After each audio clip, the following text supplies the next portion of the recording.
এখানে কেউ কি রান্না করে না করার তেল আগুন করতে লাগবে যেহেতু এখানে রান্না করার কেউ থাকে না ভিক্ষু থাকতো সবসময় না একজন ভিক্ষু থাকলে এখানে রান্না কেউ করে না তাহলে আগুন লাগার এখানে কোনো সিস্টেম নাই সম্ভাবনা নাই তাহলে এখানে হয়তো শত্রুতা করে কোনো মারের আক্রমণ হয়েছে এখানে মার হয়তো এই বিহার জ্বালিয়ে দিয়ে নষ্ট করে যাতে এখানে ধর্ম করতে না পারে এখানে যাতে এই যে কঠিন প্রদান হয়েছে 7 অক্টোবর আবার 7 ডিসেম্বরে এই বৌদ্ধ বিহারটি হয়তো চক্রান্ত করে আমার মনে হচ্ছে আর কি চক্রান্ত করে এই বৌদ্ধ বিহারটি মারের আক্রমণ দিয়ে মারেরা এটা জ্বালিয়ে দিয়েছে সবার প্রতি একটাই আকুল আবেদন থাকবে এই ভিডিওটি যারা দেখছেন এই মুহূর্তে দেখুন এই বৌদ্ধ মূর্তিগুলো পুরে একদম কিচ্ছু নাই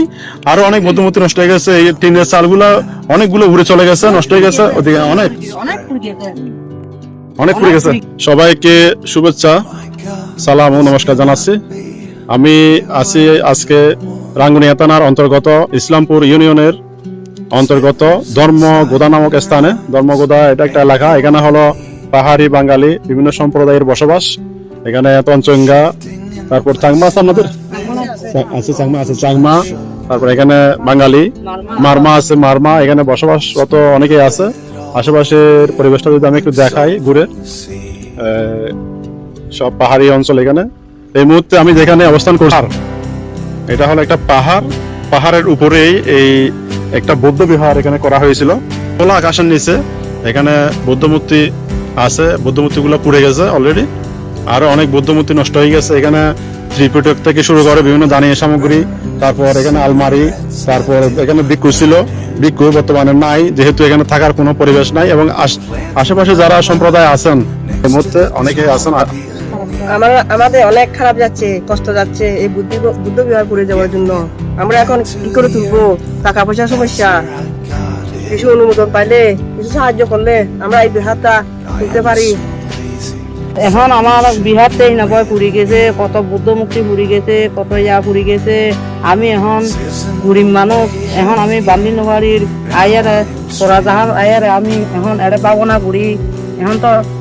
কুলা আঘাতত আঘাতুন করা পরে এখন যদি আমি 10 টন যদি আমি সাহায্য পাই তাহলে আমি এই বিহারটা বান্ধি পারিব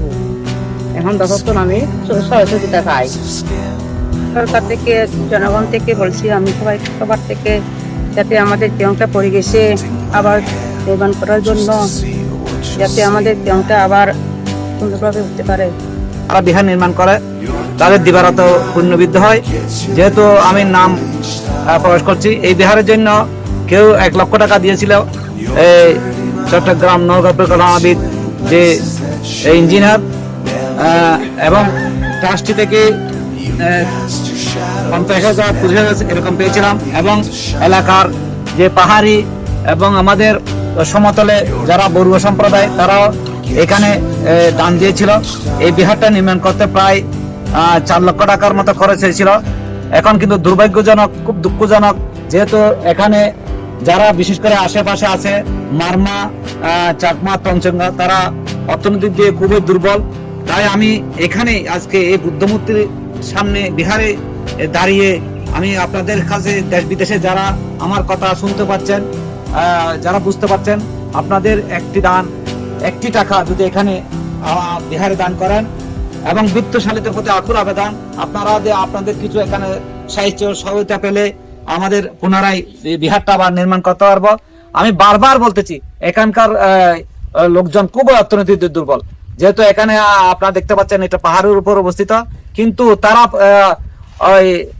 এত ধর্মের প্রতি এত অনুরাগী তারা সকাল সন্ধ্যে কিন্তু বন্দনা করে কিন্তু দুঃখজনক তারা সকাল সন্ধ্যে বন্দনা করলো মনের একটা ক্ষোভ জমে যায় এই বিহারটা কে বা কারা আগুন লাগিয়ে দিচ্ছিল তারা দেখে নাই ভাবনা কেন্দ্র এটা নির্মিত হচ্ছে এবং বৌদ্ধ বিহারটা পুড়ে গেছে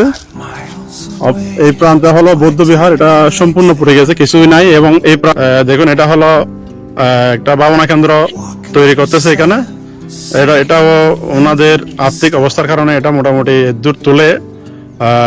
ওরা এই পর্যন্ত আছেন আপনারা যদি কেউ এখানে সাহায্য দান ধর্ম করতে চান তাহলে অবশ্যই করতে পারেন যদি আপনাদের আমার একটা বিকাশ নাম্বার পার্সোনাল নাম্বার দিচ্ছি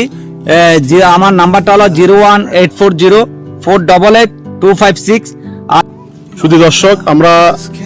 এই মুহূর্তে এখান থেকে বিদায় নিচ্ছি ধর্মগোদা এই সেই পুড়ে যাওয়া বৌদ্ধ মন্দির থেকে